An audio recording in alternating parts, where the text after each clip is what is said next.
Ceci est un petit message que j'enregistre principalement pour mes élèves, pour leur répéter un message qu'ils entendent généralement de la part de leurs parents, mais venant de leurs parents, bien sûr, ils écouteront moins ce message ressassé, répété, usé.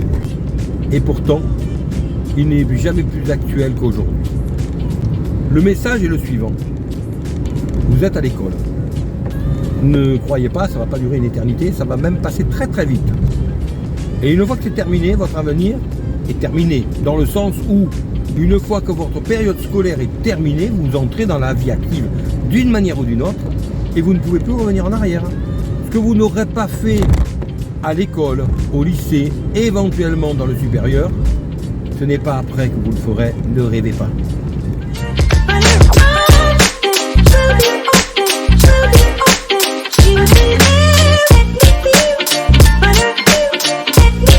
Pour avoir le maximum de chance d'avoir une vie plus ou moins agréable, et encore ce n'est pas une garantie absolue, le mieux est d'avoir un métier. Un diplôme le cas échéant. Un métier et un diplôme, bien entendu, c'est ce qu'il y a de mieux. Mais dans tous les cas, vous n'avez que très peu de temps, car le temps passe excessivement vite. Les années s'enchaînent, sans qu'on les voit passer, et un jour vous vous retrouvez face à un mur où vous avez soit un diplôme, soit vous n'en avez pas, mais vous devez gagner votre vie. Vous ne resterez pas toute votre vie à la charge de vos parents. Et lorsque vous vous retrouvez largué dans la vie active, avec généralement une vie sentimentale à assumer. Pour les filles, cela veut dire que vous aurez bien souvent un enfant, puis 2 enfants, un mari à supporter au bout d'un moment. Et pour les garçons, eh bien c'est la même chose en sens inverse. Vous verrez qu'à ce moment-là, si vous n'êtes pas suffisamment armé au niveau qui correspondait à votre potentiel, vous le regretterez tout simplement. Alors vos parents vous le disent et vous le répètent pendant toute votre enfance en général. Ils vous disent « Travaille, c'est pour ton bien, tu prépares ton avenir ». Et vous n'écoutez pas. Certains profs vous le disent aussi. Mais moi, en enregistrant cette petite vidéo, j'espère que cela aura un écho auprès de certaines et de certains d'entre vous, pour que vous compreniez qu'en fait, il n'y a absolument aucun intérêt quand on vous parle de cela, et que c'est vraiment uniquement vous qui êtes concernés. Ce ne sont pas les profs, ce ne sont pas vos parents, parce qu'au bout du compte, pour nous, la vie va continuer pareil. Quoi que vous fassiez, que vous ayez réussi vos études, que vous ayez un métier, que vous ayez des diplômes ou que vous n'en ayez pas, en ce qui nous concerne, ça ne va rien nous changer. On se dira juste, tiens, un tel a réussi, et tiens, un tel n'a pas réussi. Tiens, la vie sera plus simple pour lui, et tiens, la vie sera moins simple pour lui. Voilà ce que nous nous dirons. Voilà ce que nous nous dirons. C'est tout. Et donc nous saurons que certains d'entre vous galèrent plus que d'autres, parce que certains ont été un petit peu plus lucides que d'autres, et ont écouté un petit peu plus que d'autres. Ceux qui payent le plus en général, ce sont ceux qui n'ont pas écouté. Je me rappelle, l'un de mes enfants, l'aîné, me voyait faire travailler des élèves. J'avais des étudiants également, j'avais des élèves que je faisais travailler chez moi. Et il les voyait réussir. Alors, je me rappelle qu'il disait, il était en 4e ou en 3e, il disait, si je veux réussir, de toute façon, c'est pas compliqué, il faut que j'écoute, parce que ces élèves réussissent, donc si j'écoute, je réussirai moi aussi. Alors c'est mon père, hein. C'est vrai que j'ai pas envie d'écouter, parce que c'est mon père, mais il n'empêche qu'il a eu la lucidité de comprendre qu'en m'écoutant, il avait plus de chances de s'en sortir du fait que j'enseignais non seulement à des étudiants à la fac de la 1re à la 5e année, mais également à tout autre niveau, et que donc j'étais parfaitement apte et habilité à préparer des élèves, des étudiants à réussir leur vie scolaire et universitaire.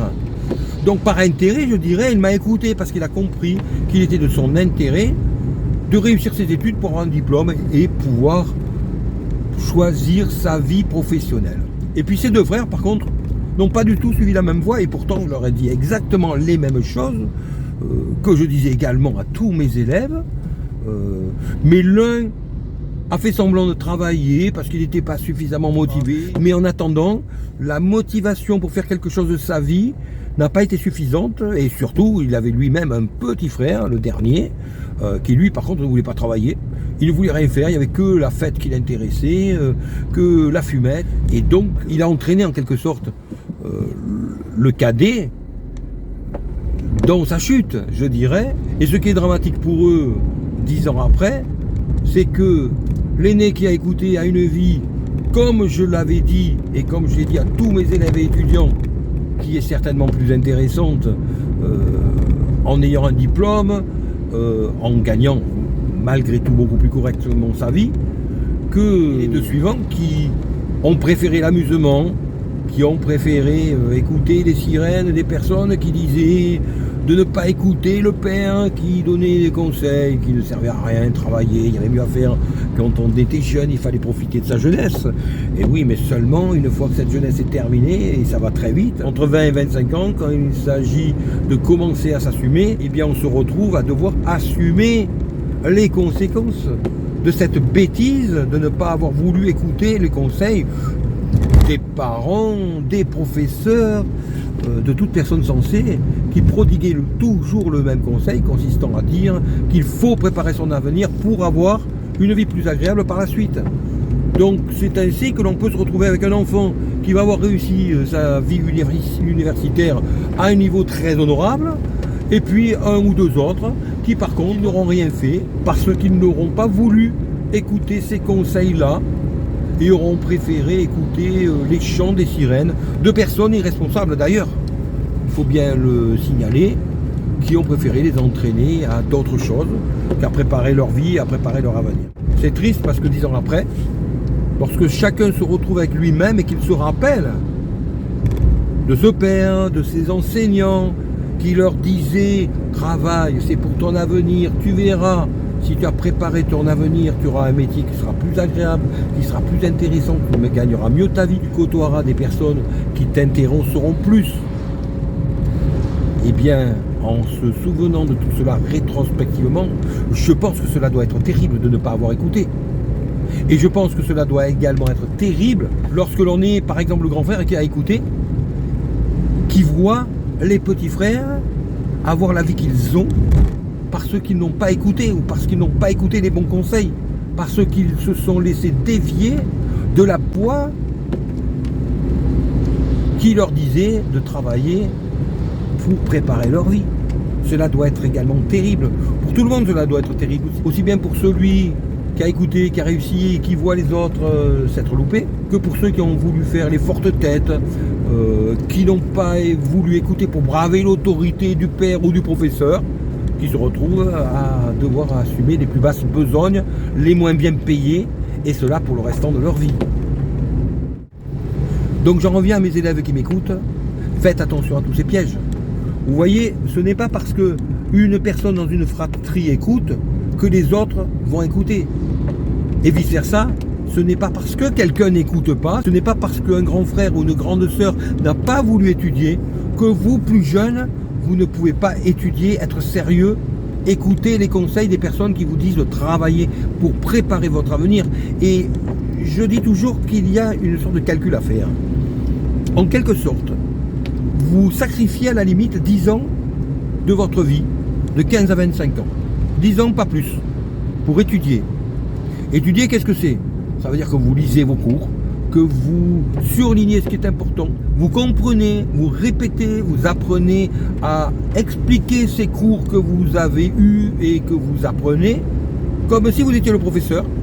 Et lorsque vous avez des contrôles, lorsque vous avez des examens, eh bien vous êtes apte à donner ces explications qui montrent que vous avez compris. C'est tout ce qu'on vous demande.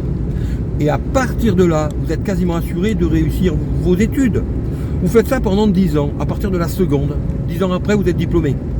10 ans après, vous avez un métier que vous choisirez, qui sera donc certainement plus agréable que tous les métiers que vous ne choisissez pas, et qui vous permettront d'avoir un train de vie totalement différent. 10 ans. Le deal est donc le suivant. Vous sacrifiez 10 ans de votre vie, de 15 à 25 ans. À 25 ans, vous n'êtes pas des vieux, vous n'avez pas sacrifié votre jeunesse. Vous êtes encore jeune pendant longtemps. Mais après, vous avez une vie qui vous permet de profiter tout le reste de votre vie, quasiment jusqu'à votre mort. Ça vaut le coup, parce qu'à 25 ans, on n'est pas vieux. Et si on se dit qu'à 25 ans, on a encore au moins 50 ans à vivre, cela vaut le coup. Pendant 50 ans, vous allez vivre avec les résultats de votre travail pendant 10 ans. Alors franchement, pour toute personne un tout petit peu intelligente qui calcule, ce calcul vaut le coup. Je dirais personnellement que c'est également à 15 ans le calcul que j'ai fait. Je n'étais pas spécialement un rat de bibliothèque à 15 ans. J'étais pas quelqu'un qui avait spécialement envie d'apprendre ses leçons, faut pas s'imaginer. Je préférais m'amuser moi aussi comme tout le monde. Mais j'ai fait ce calcul, très simple. Je me suis dit, si de 15 ans à 25 ans, j'acquiers des diplômes, j'ai un métier, j'aurai une vie beaucoup plus agréable que si je n'ai rien entre les mains. C'était évident. Et c'est pour ça que j'ai étudié. Après, certaines personnes disent, oui, mais il faut en avoir les capacités. Et là, je vous rassure tous, les capacités se développent. Bien sûr, nous avons tous des capacités différentes au départ. Mais le travail fait tout le reste. Donc, s'il y a peut-être 20% pour les capacités, je dirais qu'il y a 80% pour le travail. Donc, soyez rassurés, si vous travaillez, croyez-moi, croyez en mon expérience, très majoritairement, vous y arrivez et vous avez des résultats.